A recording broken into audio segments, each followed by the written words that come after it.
And welcome to the latest episode of From the Rubble, which is my post-apocalyptic let's play of modded Minecraft. And the rate things are going nowadays, this might be a sign of things to come. I hope not. Anyway, in the last episode, we made substantial progress toward finishing our defenses, right? I mean, we've enclosed my little compound, and it's now safe from intruders. However, inside that compound, there's still a lot of open water. So we want to still get that filled in, and that'll take a little work. But I think the strategy we've been employing, which is digging material out from where we don't need it and putting it where we do need it, is working pretty well. And we need a lot of dirt too. And since I was still up here from the end of the last episode where I was looking at my handiwork, there is a bunch of dirt up here, so we can go ahead and grab some of that. Now, we're at a point now that we are mobile. I have a flying machine, and there is a lot that can be done with that. I'm not quite sure. I mean, I got lots of ideas, but I'm not quite sure what I want to do in the near term, because some things will require some preparation, and almost all of them will require some decent armor. But and I'm still running around in a magical chainmail coif headpiece. So yeah, I'm not the most prepared, not optimally prepared, certainly for battle, or even a particularly harsh argument. So this is something that I would also like to see. Now, in Greifenhorst, that's my fantasy let's play, and we have the epic armors mod, which and most of the add-ons. So I mean, there are a number of cool armor and weapon alternatives that are available there, and some of them are close to netherite in terms of effectiveness. So that's some cool stuff. Will be looking great and feeling great and generally being protected. This is a different world. This is a different theme. So I didn't have that. Now I do have, I believe it's called Des Raisin's tactical armor set mod, whatever. And we'll take a look at that, because I think they have armor that would look more appropriate in this setting, be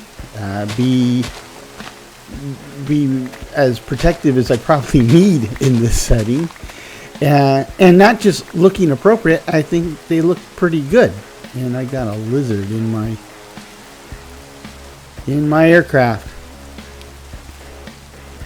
so we'll try to pick him up out of there, or I guess we'll just pick up the whole aircraft. That works. Dump the lizard out. So that's going to be good. That's going to be whoa. Carrots, wild carrots. Okay, we'll take them. So, if you remember last time, I flew to the beach looking for cabbages, and I found them, right? And my goal there was, if once we found the cabbages, I'd have almost all the bits I would need to make chicken and fish sandwiches, especially the fish sandwiches, because I have a fish machine. But I was missing carrots, and now I got them. So, in addition to filling in the inside of the base, just to have land, it would probably behoove me to set up some additional fields so I can start farming these cabbages and carrots, and that's good, because that'll give me a substantial source of saturation for running my little pedal copter all over the place. So that's good. That's very good actually. So I think that's my 3 big goals: is to get that stuff planted and going, to get the inside of the base filled in as much as I can, and to improve my armor situation, which I don't know what that's going to entail. When I picked the mod, I glanced at the different options they have, and I think it's a good choice, but I didn't check to see what all is required to make it. So hopefully it doesn't require any type of proprietary materials, but if it does use vanilla materials, I'm sure it's going to be expensive.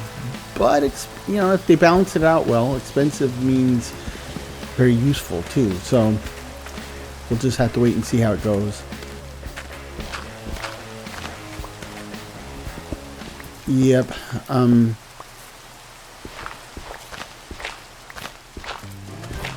I'm not real fond of digging in the rain. Luckily I'm on a hill, so it's Minecraft, so dirt's dirt and mud is a totally different thing. But if this was real life, digging on a hill like this in the rain, yeah, it'd be muddy, but it's not like being at the bottom of the hill where you're knee deep in the mud. Where I live now, it's on the interstate, right? So it's very easy to get in and out. But before the interstate, long before they even had highways that went through here, even as late as the 1920s, so 100 years ago, the road between here and Seattle was pretty rough, really rough, and not paved. And so during the winter, which, let's just say the wet season. The wet season here is about 9 months. So during the wet season, the dirt roads were very, very muddy.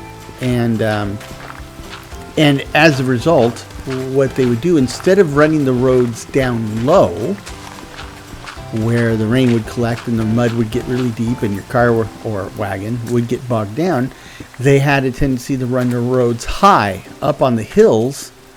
And then for exactly the reasons I just explained, right? If you run the road on the top of the hill, yeah, it'll get wet, but the water doesn't pool. So the road will stay fairly firm, and it's a lot easier going for your primitive wheeled vehicles.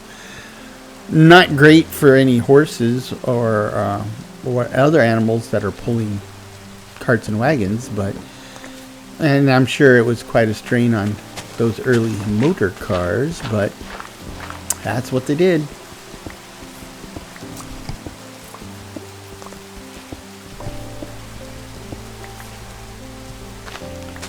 So it was just interesting. That was also at the same time that I live 20 miles due east of the city of Seattle now, and so you hop on the interstate and you're there in 20 minutes. Back in those days when they had that road, it could take about 8 hours to get from there to Renton. And that was an improvement because before that there was no road. There was just absolutely no, you'd have to cut your way through virgin forest. So to get from here to get to here from there, you had to take the ferry, and the ferry went from Seattle and Lake Washington. Oh, I hear thunder. Interesting. You take the ferry up the side of Lake Washington. Oh, this got nice. That's an omen. You take the ferry up the side of Lake Washington, and at that time they had all sorts of little communities on the side of the lake, so it'd stop at each one of those. And then at the top of Lake Washington, it would go through, I believe, Sammamish Creek and into Lake Sammamish. And then you would basically go down the side of Lake Sammamish, stop it at all the little stops. And that route would take you 18 hours to go what is essentially a 20-minute car ride now. That's just mind-boggling, right? I mean, when you stop and think about it, we just got back from a road trip to British Columbia, right? And I was thinking about that because we recently watched 1883, the prequel for Yellowstone. Well, one of the prequel series. And in that series, they left Texas en route for the Oregon country, and in a wagon train. And those wagon trains took months. I mean, typically they would leave in the as early in the spring as they could get away with, right? For the roads, the snow be gone, the roads open up and be passable. Well, not even roads, because a lot of times there weren't even roads, but just to get the ground passable. And then it would take them months. And if things went well, they would be over the mountains and coming down into Oregon country by fall, right? Because you don't want to be in those mountains in fall. I've driven through them in fall and winter, and even with modern technology, that could be an unpleasant experience. But so it took months.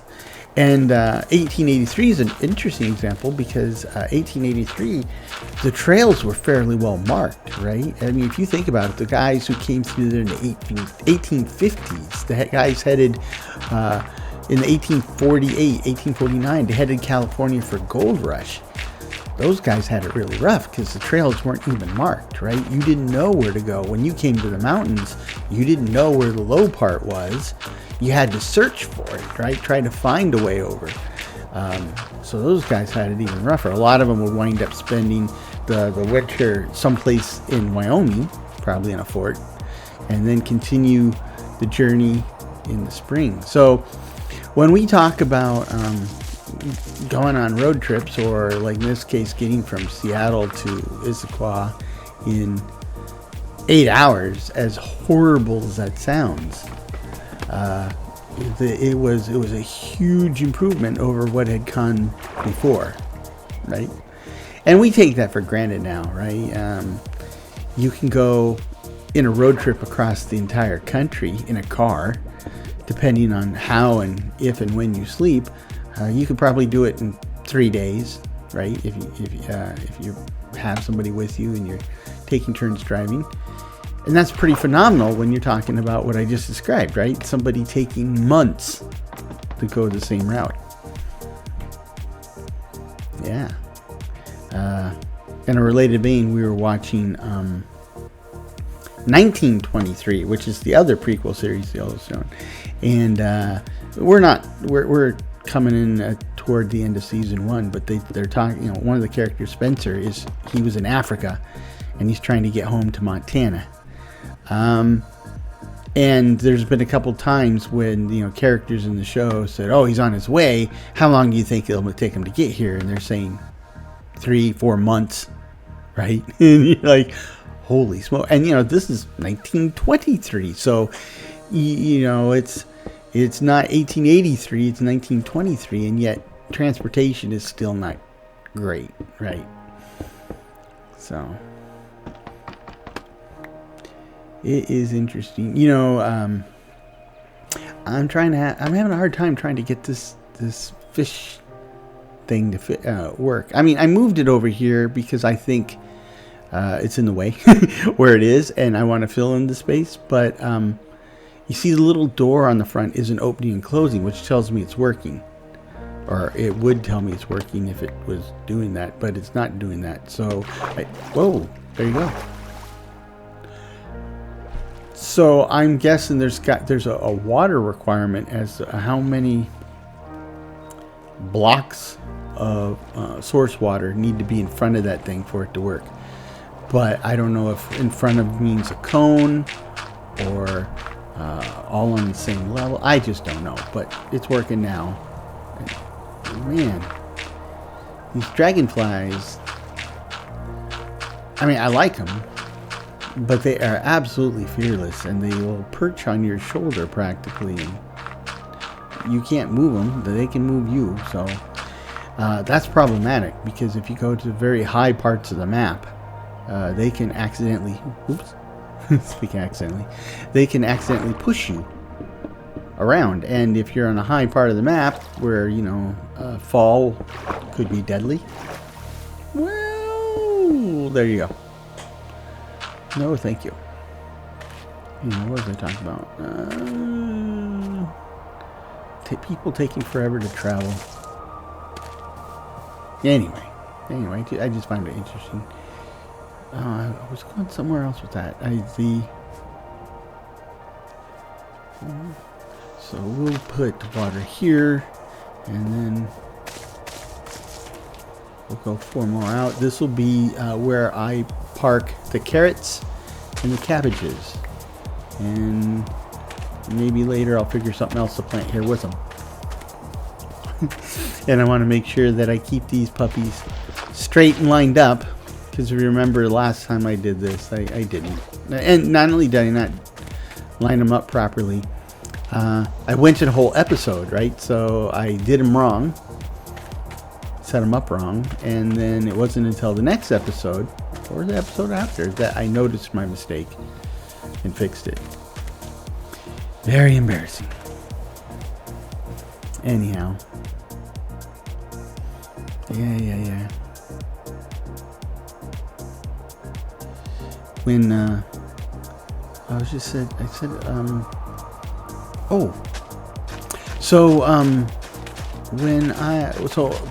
this trip we were on, it's spring break for us. It was spring break, and I won't go into the whole story, but we only had one of our kids with us, and one of the we were running around the greater Vancouver, British Columbia area, metropolitan area. And at one point we were down in a little town called Steveston. It's call it a town. It's really a neighborhood of Richmond, British Columbia, which itself is a suburb of Vancouver, down on the south. And they had the Steveston tram. Now the Steveston tram is a tram, and it doesn't run anymore, but they fully restored and beautifully restored one of the trams that used to run on there, and they built a little museum around it. And if you're into transportation and stuff, and I am, right? I'm a transportation nerd among my other nerd credentials. And so you can go in there, and surprisingly, you can actually go onto the tram, right? And they have all sorts of displays in there and stuff. Anyhow, while we were there, they have a curator who's there to make sure people don't do bad stuff. But she's very knowledgeable about the tram. But we were talking about trams and transportation and stuff, and like the trams, especially in those days in that area. Trams were interurbans, right? So you didn't have much in the way of roads, and most people didn't have cars anyway. So the way you got around between towns were trams. And this particular tram, the route would run from Steveston, which is right on the saltwater side of the peninsula, and it ran up to Granville Bridge, right, in Vancouver proper. So, if you were going to go to the big city, you would take the tram, and it would go through that stop and the various little towns on the way. But, at that point, Steveston was a farming and fishing community. So they had displays showing how people would take their chickens and their pigs and whatever else on the tram to go to Vancouver and do whatever they needed to do with their chickens and their pigs or whatever. It was a very, very interesting mix. Now, of course, we had the same type of thing in the United States. I don't remember the exact name. It like the Pacific Line or the Pacific Red Ball or something like that. But there was a similar interurban system that ran in the Los Angeles area. Actually, a good chunk of Southern California. And if you ever go to LA, if you look at a map of Los Angeles now, you can see Los Angeles, and then you see like a bazillion little cities spread out around it. Now, if you go and look at the street map now, you could see that the cities are all mixed in together. Like if you were in a car and driving just like, you know, down one of the major roads, you'd go through 4 or 5 cities and never realize that you were in a different city. So these are the Defender pieces, and they have the best armor value, and they look good. I mean, you look kind of like the guys from Fifth Element, like the police are in these big bulky suits. That's kind of what it looks like, but you know, it's not a fashion show. I just don't want to die. So Les Raisins armor. So okay, something to aspire to. What do you need to make? Is diamonds, black glass. Okay, and iron. Interesting. Anyway, LA is kind of like wall-to-wall urbanity, but it wasn't always like that, right? Back in the day, those little towns were little towns with like farms and wilderness, open space between them, and they had one line of this interurban that ran due east, and so it stretched from Los Angeles, and I think all the way to the coast, like Santa Monica, Santa Ana, something like that, and then we go all the way east to San Bernardino, which, you know, that's like what, 50, 60 miles away. So, you know, sitting on a tram. So those types of things were very common in those days, especially since in some cases, you know, there weren't roads. So the interurban was unless you wanted to like go hoofing it over people's fields or something, that's how you got from one spot to another. But let's grab some filler, and while we're down here, there's a strong possibility that we'll pull up some of those diamonds that we need. I've got a few. Certainly don't have enough for probably all the pieces, but we've got some. Anyway, one of the things too is I was talking to a lady about trolley parks. You know, maybe you know about trolley parks. A lot of people don't. Some of them still exist, right?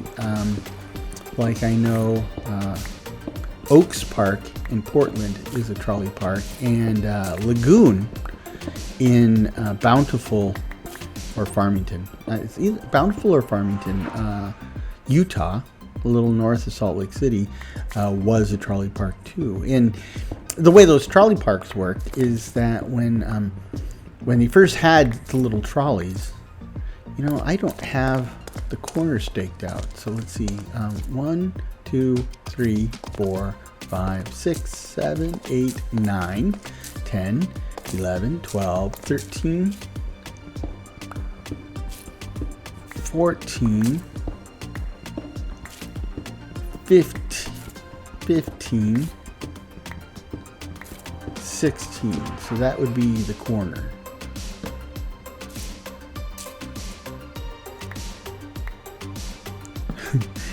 Okay. And when you first set up these trolleys, right? At first they were set up without electricity, so you had a horse pulling the trolley, and that kind of worked. But you know, eventually they came up with electricity, and they figured out a way to make these trolleys electric, and that was important. Much more effective, much cheaper, much faster. Blah blah blah. Okay. So now you have these electric trolleys. Now there's a couple problems with this. One, the trolley's electric. That's great, except back in those days, nobody else had electricity. You know, people's houses didn't have electricity. Businesses didn't have electricity,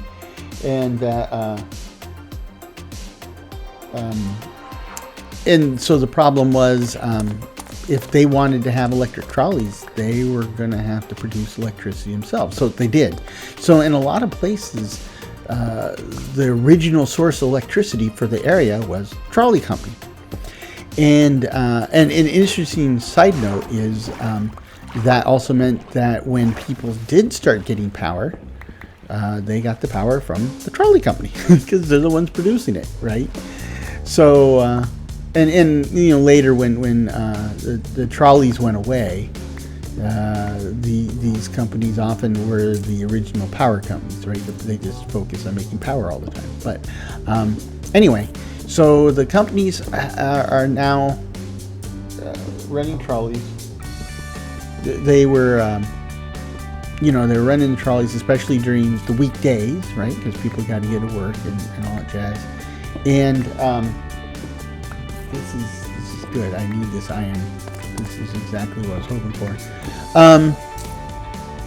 So they got the trolleys running during the weekdays, and of course they have to generate the electricity to keep the trolleys moving. Now, on the weekends, a lot fewer people using the trolleys, but the trolley company is essentially the electrical company, and they were given a charter by the local municipality that they're going to produce electricity and they're going to run the trolleys and they're going to do it every single day. Well, that's a problem because the trolleys, nobody's using them on the weekends, right? So what the companies figured out was they needed to give people a place to go on the weekends so that they could still get their fare, right? And that's where these trolley parks come in. So what they would do is they would pick usually empty land, which at that time there was a lot, and most of the empty land was at the end of the line, which was perfect for them.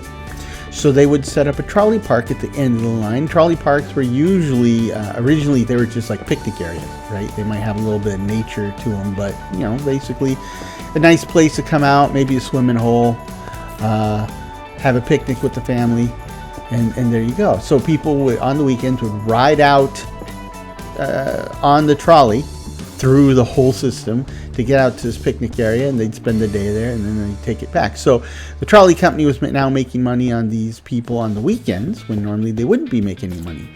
But then they realized that you could take the trolley park and maybe you could add some stuff to it. I mean, you already got the electricity, right? You're generating electricity, so you could come up with things that need electricity. So they started having things like this is when these electric parks came out, right? Where they would, at night, they would light the city up with thousands or 10,000 different light bulbs, right? And they would have dancing and music and all this jazz. And so that just added to it. And then, of course, as the technology improved into the teens and then the 1920s, there was a bit of an amusement park craze, and that's when they started going big on roller coasters and merry-go-rounds and all the classic amusement park stuff. And I don't know if you know this, but at one point, pretty much, I can almost guarantee, unless you're way out in the sticks, there was probably an amusement park within 30 to 50 miles of your house. Maybe more than one, because there was thousands of parks. You're in the Seattle area where we don't have many parks now. If you look in the whole historical archives, we had at least 3, I think. And that's a lot. So those old parks, boy, that of course they weren't as safe as they are nowadays or whatever. But I really. And I know about the one in Portland, but I've never been to that one in Portland. I've always wanted to go. My wife's not real keen on amusement park stuff. I mean, she's really not keen on roller coasters. She gets sick on them. So not only is she not keen on going on roller coasters, I'm not keen on going roller coasters with her. I got 5 diamonds, and we've got 16 iron, which is enough to get you going here. So we can put the iron in the furnace to start smelting, maybe someday. This is Distant Horizons still biting me in the butt. So we take our cooked fish and we will Benihana these bad boys. So just a tip, right? You can fillet these before you cook them, or you can fillet them after you cook them. But if you fillet them before you cook them, then, you know, however many fish you have, that's the number of items you cook, and then you fillet them, you get double the number. If you fillet them first, you have double the number, and then you have to cook those individual items, which means you use twice the fuel. So if you're using Farmer's Delight, always cook first and then fillet second. And that's true of steaks, chicken, fish, pork, beef, tofu, possum, whatever you happen to have on hand. So just a little tip. Save on fuel.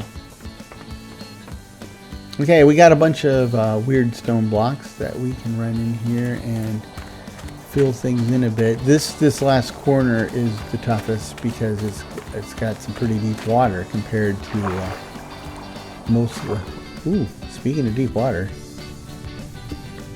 I do not want to go see how deep that is. For now, we'll just block it off.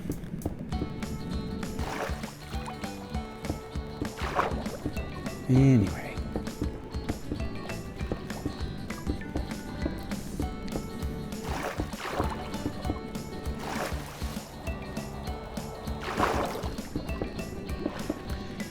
Yeah.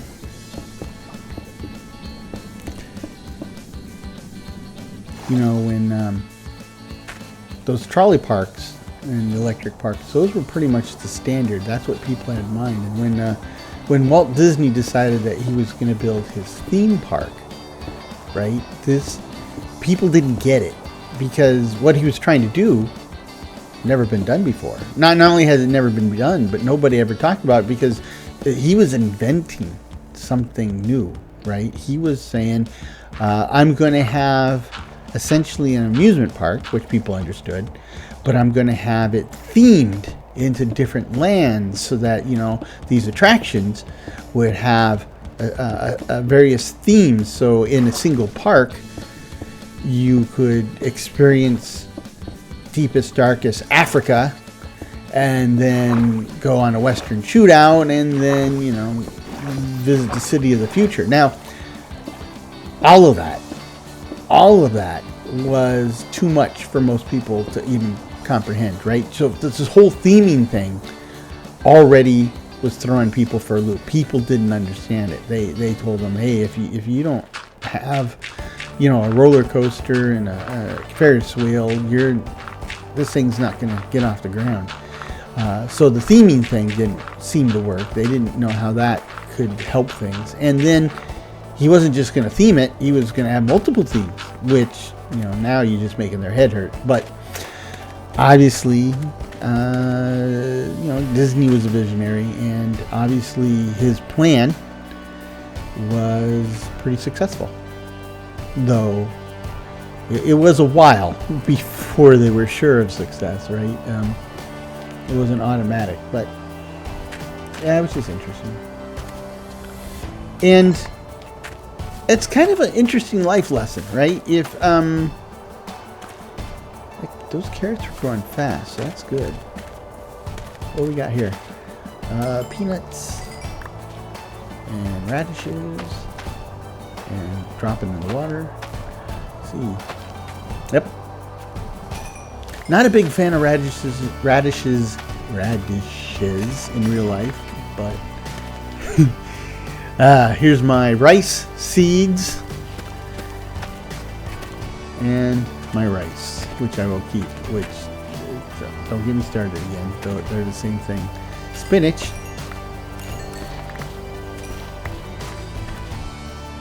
Okay. Most people might not know who Popeye is anymore, but I grew up watching old Popeye cartoons that were originally made for the theater.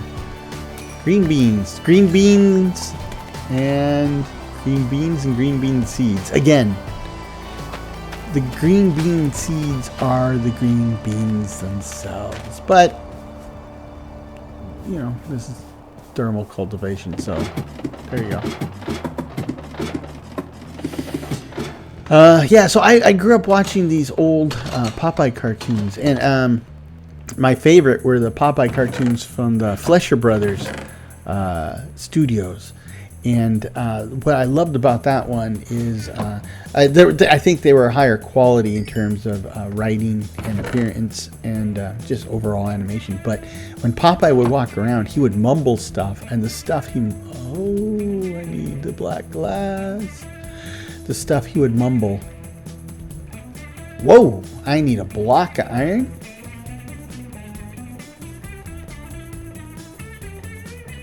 Well, shoot.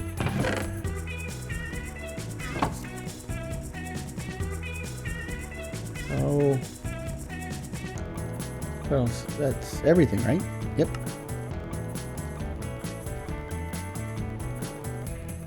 Okay. Put this bad boy on. Whoa. It does kind of bulk you up. I do look like the guy from The Fifth Element, but there you go. Keeps you warm too, I'm sure. What do I need for the next piece? I got another block of iron and leather and black glass.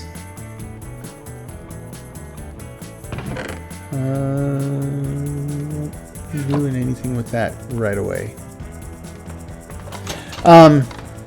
So, Popeye would do these mumbling stuff under his breath, and that stuff was even funnier than a lot of the main gags. I just love that. So, my mom tells me that her dad, my maternal grandfather, he was in the Navy and the Coast Guard, and he just loved Popeye. So maybe it's hereditary, I don't know.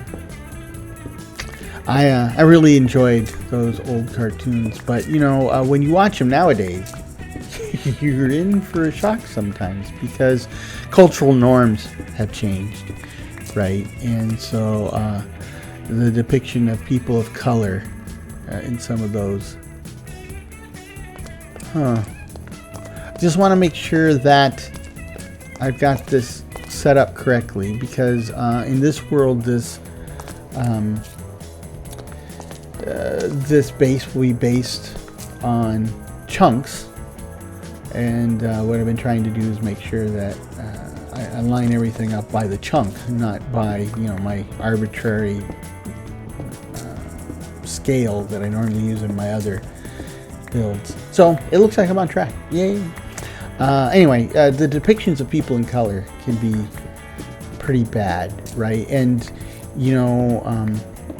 to kind of show you how far these things have come, some of these depictions, the people at the time who watched it thought it was perfectly innocent. They didn't think there would be anything detrimental or derogatory about those depictions, right? Which just tells you how far we've come, or how far we went, and now we're backsliding. But another one that shocked me was the Little Rascals, right? Little Rascals and Our Gang comedies. I grew up watching those because in the early days of cable, they had a hard time trying to find stuff that they could broadcast. And a lot of the Little Rascals stuff, well, I guess technically it was in syndication, but more to the point, it copyright lapsed, right? So especially on some of the older ones. So they made it great filler material for kids on weekdays and stuff. So I used to watch the Little Rascals a lot on TV. And some of the episodes they wouldn't show on TV even when I was a kid because they were derogatory. And then recently, I mean it was like 10 or 15 years ago, I got the Little Rascals Our Gang Blu-ray set, and I was watching it, and so I finally saw those episodes that were too much to show on TV when I was a kid. But then I saw episodes I did watch on TV as a kid, and I'm like, whoa, you wouldn't show that on TV now. And it's just like, they didn't say any really bad terms, but they like depictions of like some black people as being poor, and lazy, and ignorant, stuff like that. So it was all heavily based on stereotypes and tropes. There's one episode called "The Man from Borneo," and at one point, it's part of the episode is there's a quote unquote like freak show, right? Where back in those days, freak shows were shows filled with people who were odd, right? And so there's different types of oddities. You'd have people like little people, dwarves, midgets, people with abnormalities like women with facial hair, stuff like that, and then people of other cultures that were like very different or primitive, whatever. They showed these like as a show. And so in this one, The Man from Borneo, part of the thing is they have a guy from Borneo, right? And he doesn't speak the language. He's just kind of simple in his ways. But when the kids run into him, they think he's like, practically like a boogeyman or a cannibal or something, and they treat him like such. And all he does is he just wants to eat, which also is another trope. So, that type of stuff is can be kind of painful to watch. I used to really love watching the old shows like that. And I still do, but now it's kind of filled with a bittersweet element. I guess it's the same thing too. Before I fully understood things like say slavery or indigenous history, right? So you'd watch westerns or Civil War movies and you enjoy it. But then when you understand the full context better, then when you rewatch those shows, then it can be painful. Yes, I'm thinking of you, Blazing Saddles. So.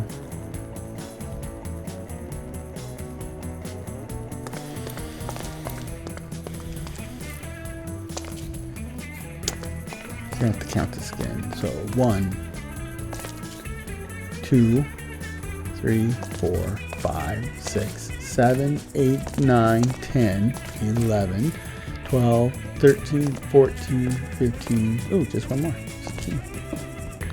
And that's another chunk. There we go. So this 2x2, 2 chunks by 2 chunks layout that I'm about to finish here, this will be essentially the footprint of the central core. Now, if you remember, I use the same term for things like New Londinium and Greifenhorst, but the scale is different in each one of those. So the central core in Greifenhorst is just a simple spiral staircase with and then there's a central shaft that has a ladder that runs up the middle. So we're well on our way to that on that one. New Londinium is kind of like the same thing I'm doing here. It's based off the layout's based on chunk by chunk, but see, that's going to be the central core, the central vertical axis for a small city. So it's got to be bigger and more robust, and so yeah, it will be.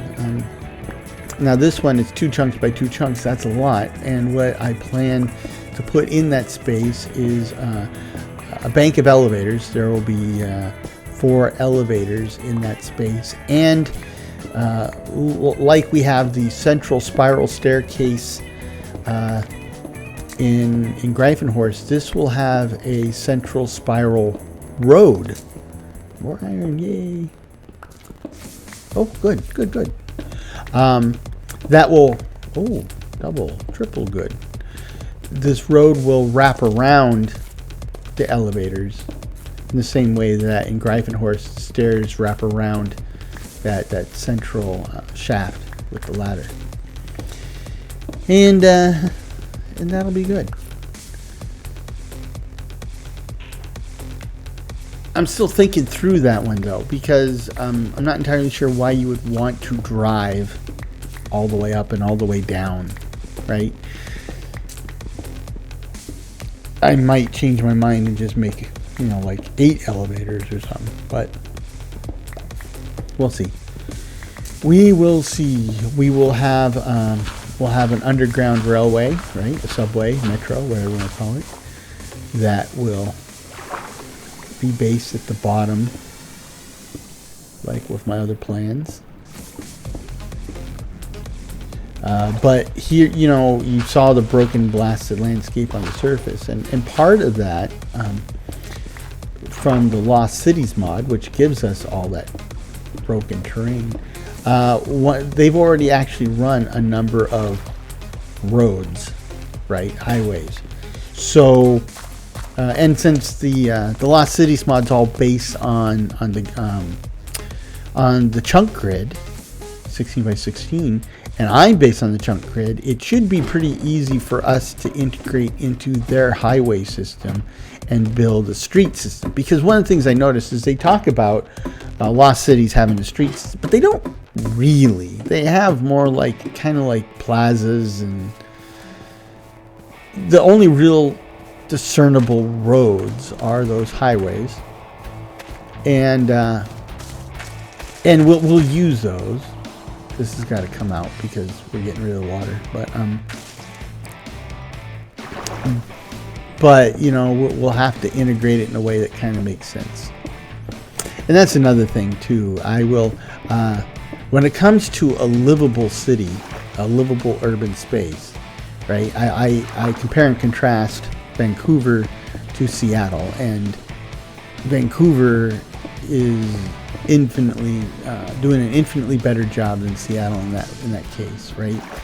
But when it comes to urban highway systems, I will give the point to Seattle for the U.S. Right? British Columbia just, oh boy. I mean, and a lot of those highways are based off of old designs, right? I mean, we used to have similar designs here, where you have a highway, and then the quote-unquote on-ramp or off-ramp is 75 feet, and it's just, and then boom, intersection, right? So, in the U.S. now, a lot of times on the highways, you have these long sweeping ramps where you can really come up to speed or come down to speed as you enter or exit the freeway. Before you're in traffic, but not here, not in British Columbia. They, you have these a lot of times, not all the times, but a lot of the times you have these very short on ramps and off ramps, and then boom, you're at a stoplight, and that makes the day's trip exciting.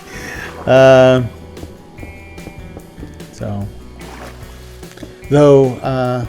For the most part, British Columbia drivers have a lot of the same characteristics as Washington State drivers, which is they're polite to a fault. And that's exactly what I mean. In other words, well, that doesn't sound good. Sounds like somebody's got indigestion. And that's a goblin zombie. Though, goblin zombies, they make a lot of noise, and according to the mod, like the mod description page or whatever, even the config file, they are supposed to be hostile to players. I never found that. I mean, they're certainly hostile after you hit them once. I mean, I'd be hostile too at that point. But no, they don't. They kind of just ignore you. But the problem is to sit around and do all that noise pollution. I don't mind the noise pollution in terms of noise being made. What I do mind is the noise pollution in that it could potentially mask an actual zombie that might be in the area. And as we saw with our Uber pillager from Krypton, there are zombies with powers, and it could be possible that we could find a zombie that can walk in daylight without any problem. So,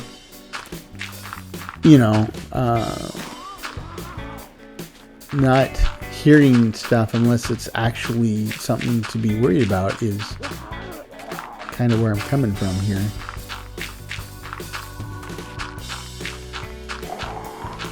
Meanwhile, this guy sounds like he's been sick for a long time and he just drank a big glass of like whole fat milk. So he's got like a quart of phlegm in his throat. It's kind of gross actually, but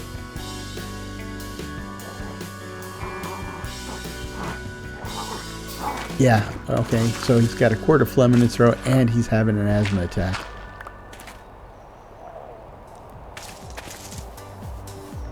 Hey, shut up. He seems to be trying to get me. Which, this might be the first time I've seen one of these guys that actually wants to get me.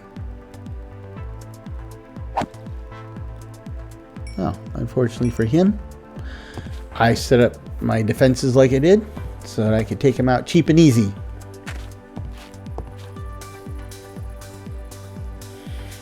And now it's quiet. Scope's clear. Okay, if I'm really going to fill in this whole sector, then I probably need to move this completely out of here. So, hop into my little puddle jumper here. Try to point it away from the tree. And, oh, this little island will work. I'm sure there's, you know, this water will qualify as proper fishing grounds.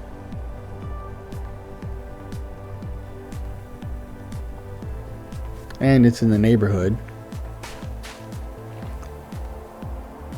Let's see if this works. Yeah, it's working. So I don't know what the requirement is, how much water needs to be around it and what direction and how deep, but it's working, which works for me. So there's the highway. Here's my little, I call it a base, but you know, at the moment it looks more like a big cat box.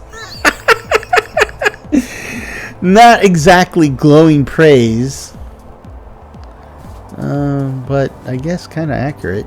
But let's get this stuff out of here.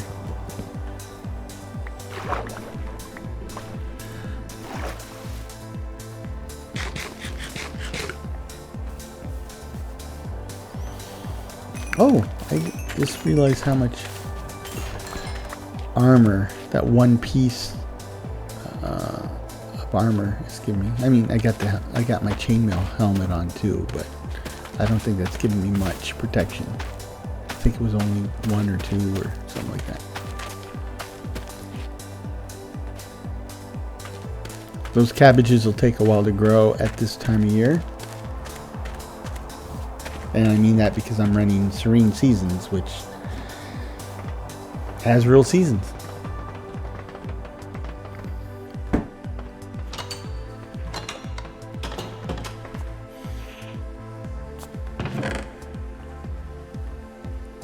Got quite a stockpile of fish growing here. Overripe carrot. Overripe carrots are very woody. Not very sweet. Might as well go chew on a stick.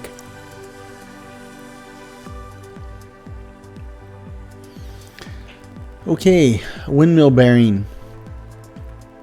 I need stone, a plank slab, and shafts. Looks like any type of proper stone will work except cobblestone. Well, we can do that.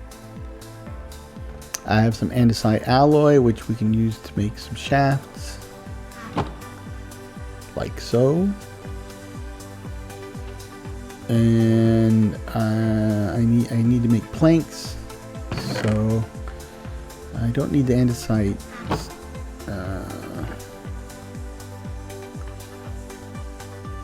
So to make planks, I can use a stone cutter, but I need to get rid of this stuff first.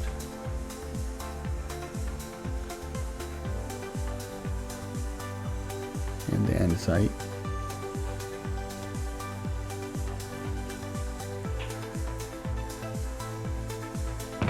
Drop off the flint. And then use the stone cutter to make slabs. Like so. Whoa, whoa, whoa. How come I can't make slabs? Those fences are pretty cool. But apparently Fetsy is hijacking my stone cutter.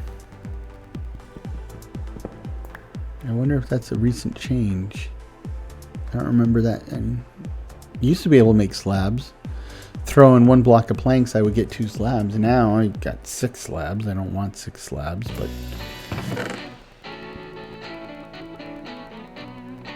give me an andesite block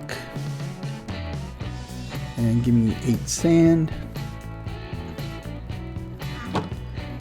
and then the andesite block will get me the windmill bearing.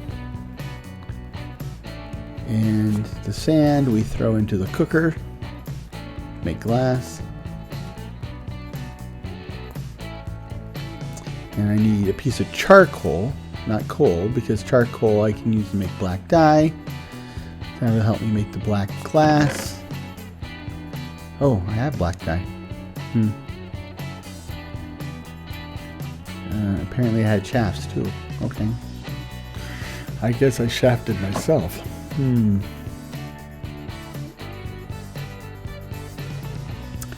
Now the next thing is we will need windmill sails and glue, iron sheet. Now I need the windmill to be able to stamp stuff to make the iron sheet. I can make a windmill without glue. It's a little, but I will still need those vanes. I thought it was vane. What it? Sail. That's it. Yep. Oh, I'm gonna need an andesite alloy, sticks and wool. Sticks and wool, no big deal. The andesite alloy is kind of a big deal. I don't have much now, and normally by now I would be able to make a bunch because I would have found all sorts of zinc deposits. I haven't really found much zinc. I don't think I found hardly any. I made the last set of andesite alloy using iron.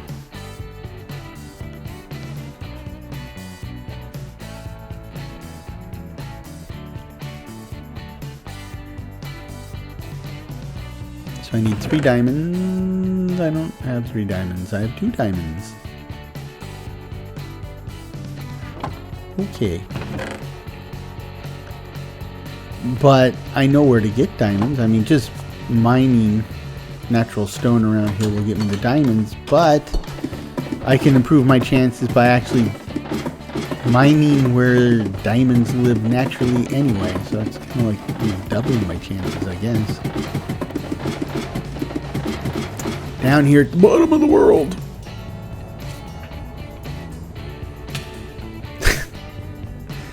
That's from the lag. Latency. So I stopped going down because we hit bedrock, but we'll want. I guess I'll have to start looking at the plants and figure out where the absolute bottom level will be. But for now, we'll just empty out this space. This is it's going to be built up using light gray concrete.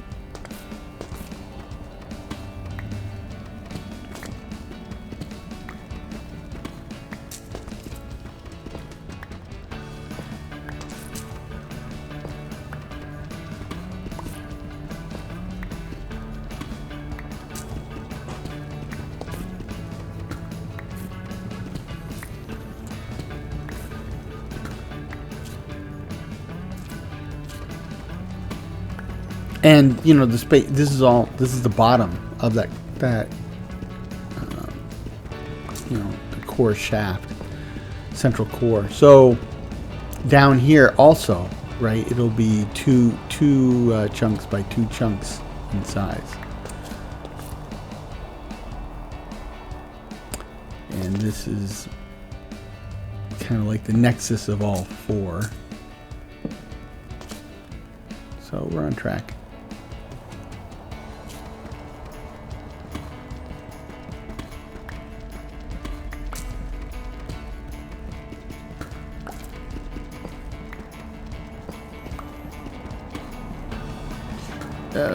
I might have mentioned this when I dug this shaft down here, but I was actually quite surprised because it's very rare, for me at least, to dig essentially straight down, all the way down, and not run into big cave systems, lava pools, what have you, right? It was kind of surprised. And in other Let's Plays and other worlds, that might be a little bit disappointing to me, right? Because those are opportunities for some adventure and to find some cool stuff. In this world, I'm actually kind of thankful. I actually kind of consider myself lucky because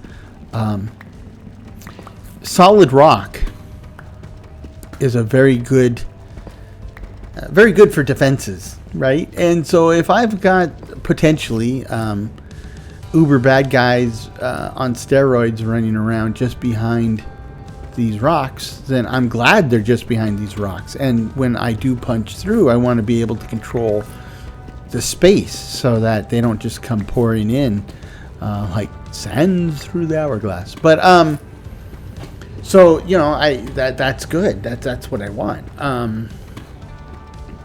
Though we'll see how this new armor works. Maybe I won't care so much. But right now, you if you've been watching the episodes of the series, you know how easily I've been bounced around like a rubber ball. So yeah, I think a little caution is warranted.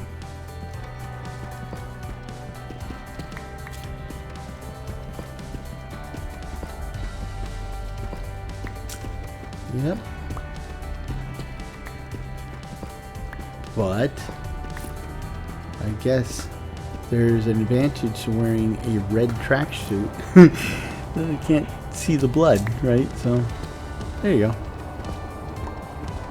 Though you may have noticed that when you take damage in this world, I have a mod that shows that you leave blood on the ground, and that blood acts as an attractor and an aggression mechanism for bad mobs. I mean, the phrase is they smell blood. Well, that's exactly what this mod does, right? So when you're bleeding, you leave blood, and that attracts them and makes them even more aggressive. So now the weird part is any damage you take will result in a blood splat on the block where you took the damage. So you get hit with by a zombie or a sword, yeah, I would expect some blood from that.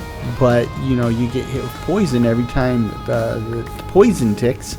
You take a little damage, you leave a little splat of blood. Now, you could argue that, I need the diamond picket. Whoa, that's a lot of silver. You could argue that, some poisons make people bleed from the mouth, or okay, whatever, we'll go with that. But how about this? When you're starving, or when you are underwater and losing air, that's the big one, right? So I'm gasping for air, and every time I take damage from drowning, I leave a little blood. Yeah, explain that one. So the blood will fade over time, not like months and weeks. I mean, it will fade over the course of minutes, but it only takes 30 seconds and the damage is done. And this is also the same world that has same mod that will let the hostile mobs kind of congregate out there in the wilds, and then it's like a little herd of hostile mobs, and when one keys off on you, the whole group does, and then you get zerged. And if you didn't play StarCraft back in the day, you really haven't lived until you've been zerged. Look it up. If you go to the web page for this episode, I will have a link there to explain zerging. And that's true pretty much of almost all my videos, right? I tend to just blab off the top of my head, so what I'm saying is pretty much how I talk, right? And so the terms I use or whatever, this is how I talk, and that includes a lot of metaphors and idioms and pop culture references. And if you don't understand some of those or all of those because you're young, or English isn't your first language, or you live in another country, by all means, jump out to the webpage for the episode and check it out. Because I try, as I go through the editing, I build a list of links, and if I think something is, a pop culture reference or an age reference, or I have all my times now, or a some idiosyncrasy of the English language, I will try to spell out and explain it so that you know what I'm talking about.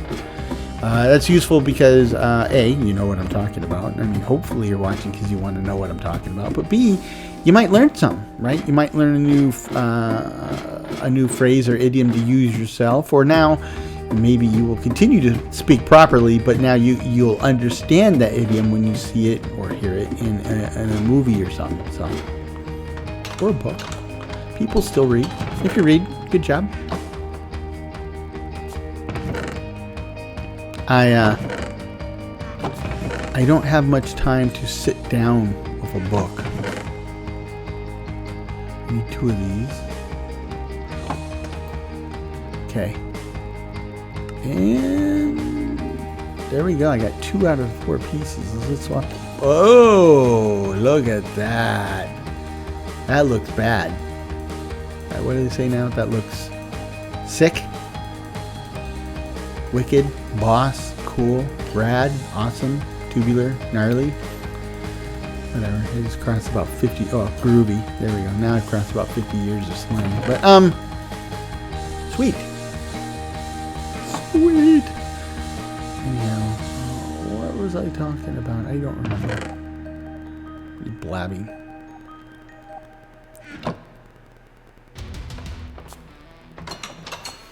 Okay, 2 more pieces, but that block of iron, that's a lot of iron.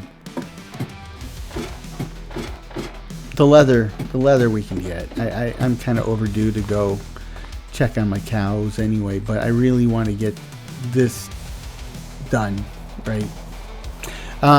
So I'll put fields right here, but I won't put farming fields in the last 2 because one will, in that space I need to grow whatever wood I'm going to use, probably these giant spruce trees. Plus I need room for the windmill, right?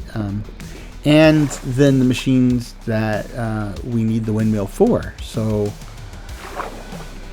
that last space will be reserved for kind of like manufacturing. And then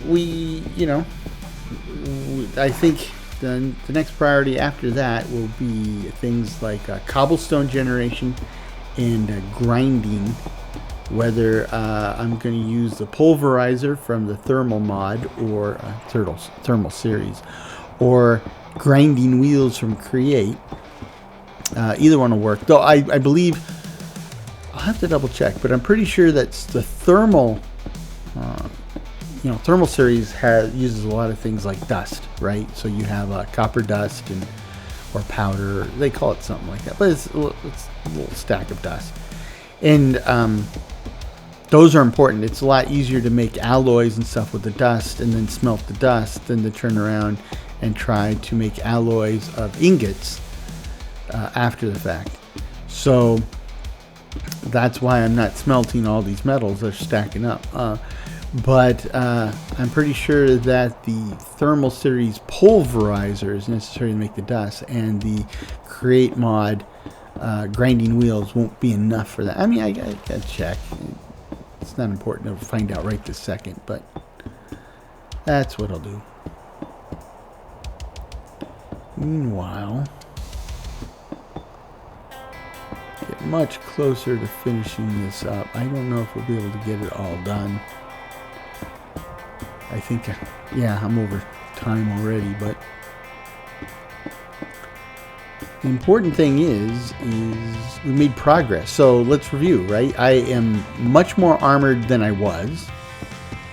So that's a big plus. I mean, it's a huge plus since basically, those butterflies could knock me on my butt, but not anymore. Then we found the carrots, which, I mean, that was on my to-do list. So, I mean, it's something I needed to do and I really wanted to do, but we kind of did it accidentally. And, I'll take an accidental win. Accidental win? Sure. So that's good. And we almost completed filling in the base. So we have some very valuable real estate, but more importantly, it's protected. And that is hugely important. So thank you for that. So let's see how this goes. See how close we can get. I think I'll have enough dirt, but I don't have enough fill, so having enough dirt isn't quite relevant at this point. Or I didn't have enough dirt. I was wrong. Okay. Oh. Well, that's what I get for doing this at night, right?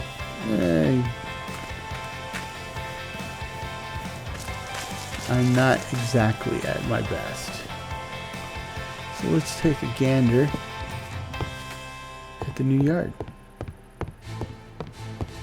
So this was productive. We are on the verge of the next major milestone, and I want to thank you for. Ooh, I got an antenna. No radio, but I got an antenna. So I want to thank you for joining me on this little expedition today, for sharing my achievements, the highs, the lows, and the in-betweens. And I hope you tune in next week or next time for the continuation of this particular story.